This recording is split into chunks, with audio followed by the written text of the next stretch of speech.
Hey everyone, what's up? Only is me, Feet here, and welcome to my Game of the Year 2012 awards show. I'm going to be giving out awards to all sorts of genres of games, and also I'm going to be acknowledging some of the worst games of 2012. I'm so excited to bring you all this video. I have a lot of categories to cover, so in lieu of that, I will not be doing nominees. I'll just flat out tell you who wins the award, why it wins the award, and why you should definitely pick up the game because there's tons of awesome games here, also a couple crappy games, and I cannot wait to detail them for you. So, without further ado, let's kick this thing off.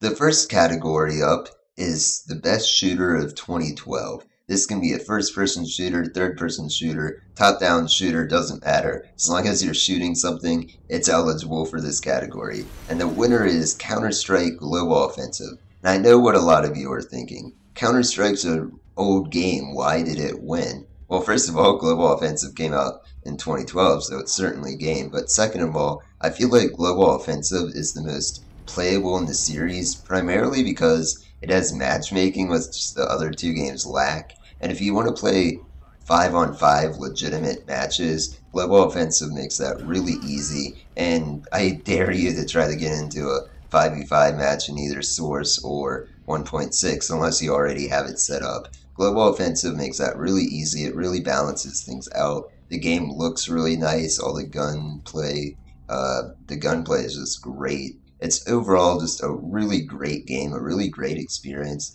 and the fact that it's only 1/4 of the price of many other shooters on the market just amazes me. Totally grab it. I was fully prepared to pay $30 for it. When I saw it for $13.50 on PC, I instantly grabbed it, and it's definitely the best shooter experience I've had this year. Really great game. Kind of went under the radar after a couple months, but you guys should definitely pick it up now, especially while Steam sales are still going on, because it's definitely the best on PC.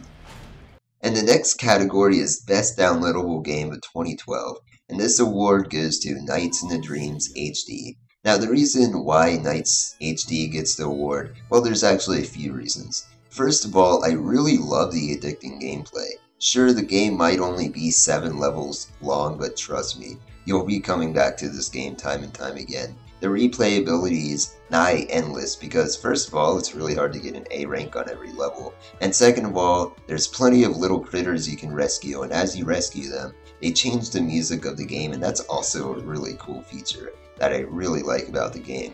The other main reason why this game wins is because the ending I thought was really powerful. Now, people will debate the ending, whether it's a good ending or bad ending, but I personally thoroughly enjoyed it, and the little extras in this game just shoot this game up to the top, and the fact that this is more than just a simple port like Sega usually does, definitely deserving of Downloadable Game of the Year. I know there's some other top tier downloadable games out there, but in my opinion, Nights HD trumps them all and goes above and beyond to be more than what the Sega Saturn game was, and succeeds, and it's definitely the best version of Nights out there. Definitely get it, because it definitely gets my award of Best Downloadable Game of 2012. And the next award goes to the most disappointing game of 2012, and for me, that was definitely Resident Evil Operation Raccoon City. Now, if you've seen some of my gameplay videos, you will know some of the crap I put up with in this game recording some footage for you guys, and I was totally disappointed by this. I figured it would be a beautiful blend between Left 4 Dead and Resident Evil with some awesome RE4 gunplay in there, but instead it turned out to be just a trial of my patience. I actually did beat the campaign in single player, and even beat one of the downloadable content packs, well, the free one anyway. And also played some PvP, and let me tell you, no component was good. The single player had horrible AI, and the bosses were just ridiculously unbalanced because your AI wouldn't shoot at them. Also, you know, the level designs were god-awful, and some of the things you had to do were just really not fun. The PvP wasn't fun at all because just the balance was out the window, and the levels were extremely uninteresting. And the only saving grace of this game is the co-op, but I've noticed when you play the co-op, the people talking aren't really talking about the game. They're just talking about whatever they want, and they usually just bash the game if they ever do refer to it. So it's not like this game is good on any front. And it's sad because I thought a Resident Evil Left 4 Dead blend would work really well, but Evidently, that's not the case, and evidently, Resident Evil Operation Raccoon Shitty gets my award of most disappointing game of 2012. Not the worst game this year, but definitely the most disappointing. The next category I have is Best RPG of 2012, and this goes to Pokemon Black and White 2 for the Nintendo DS. Now, I actually skipped out on the original Black and White titles, but the sequel I picked up and I am not disappointed at all. These are some of the best RPGs I've ever played and definitely some of the best Pokemon games I've ever played. They've added so much in these titles, including random Wi-Fi battles, more contests, more subway battles, which are basically endless battles that have leaderboards. Awesome. They also have really cool gym leaders. The overworld is just fantastic. The post game is huge compared to a lot of the other games. And overall, it is just a really nice Pokemon package. The RPG stuff is in there too, with tons of opportunities to EV your Pokemon, get classic Pokemon as well as new Pokemon. And overall, this is just one of the best Pokemon packages out there, and if you skipped out on this game because Pokemon's getting similar to you, I recommend picking it up anyway. It might use some of the foundations of the older titles, but trust me, it turns everything up to 11 and stands as one of the best in the series. Totally check it out, and it gets my best RPG of 2012. Next up is Handheld Game of the Year, and for me, that's Resident Evil Revelations for the Nintendo 3DS. Now, unlike many recent Resident Evil titles, Revelations keeps survival horror as the #1 component of its gameplay, and it certainly shows. This is a fantastic game with plenty of tight corridors, plenty of item management, and plenty of scares to keep even the most seasoned Resident Evil players on their toes.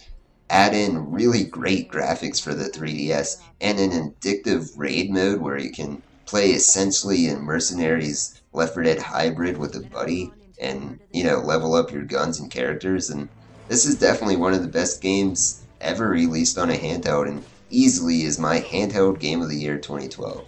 Definitely pick it up if you have not already. Seriously, it's an awesome game and I love it. Now on to the final two categories, the best and worst game of 2012. I'll start off with the worst game of 2012. And that was definitely 90s Pool for the DSiWare, or downloadable game for your Nintendo 3DS or DSi. Now the reason why I ended up with 90s Pool is just I won it on a Twitter contest. Luckily, I didn't pay a penny for it. I'm happy it was that way. But onto the gameplay. This game is just awful. First of all, the music, as you might be hearing right now, just sounds like someone mashed a bunch of buttons on their 90s Yamaha synth, and I'm 99% sure that's where the 90s comes from. The music is awful, and I think I made better compositions when I was 5 years old. Second of all, the gameplay is just horrible because the CPU will always beat you. The CPU knows exactly what to do at any given time. You don't. And the CPU can calculate what the best move is to beat you, and you will always lose, unless you play on easy in which the CPU doesn't do anything at all. So the balancing is horrible, the music's horrible, the graphics are horrible. I am pretty sure my Sega Genesis can produce graphics better than this. The top screen of your DS is not even used for this game. So overall, this game is just a piece of crap and definitely gets the award of worst game of 2012. Avoid it at all costs, but like you were ever going to buy it anyway. Now that that's out of the way, let's get to the best game of 2012. And for me, that was Tekken Tag Tournament 2 on the PlayStation 3. I love this game. I love this game to death. First of all, it has so many modes, it puts almost every other fighter to shame. It has training, it has multiple tutorials, it has multiple modes of single player gameplay, tons of things to do online. Then you couple in the fact you can do 2v2, 2v1, or 1v1, and that just opens up tons of options for the game. And there's just a huge roster of characters, and the thing is, it's all balanced. That's what makes this game Game of the Year 2012 for me at least, is that you have this fighter with so much stuff in it, and it manages to keep a perfect balance, and is definitely the best Tekken ever made. I love this game so much. I've only put 30 hours into it so far, and I haven't really played it recently due to the finals and being on break and all of that, but I'll definitely get back to it, and it's a game I can see myself coming back to years and years to come. and I can't say that for many games this year. It is definitely my game of the year 2012. Tekken Tag Tournament 2, if you guys just overlooked it or something, pick it up. It's even on the Wii U now, so you guys have no excuses not to pick this game up. It's the best fighting game of 2012 and my best game of 2012. Definitely a very enjoyable game and definitely a great experience. Overall, awesome. And that concludes the best and worst games of 2012. I hope you all enjoyed this list, and I hope you guys check out some of the games I mentioned, except 90s Pool. Don't check that one out at all. But overall, I really appreciate you guys watching the end of this video. I hope 2013 is going to be a great year for my channel. I know the end of this year I didn't pump out many videos because of college and all, but hopefully in 2013 I can bring you all more great content. I have plenty of other videos planned in my head, and hopefully I can even revive an old series. So with that being said, this is Only As Me Feet saying look ma, no hands. Thanks for watching, and I'll catch you all later.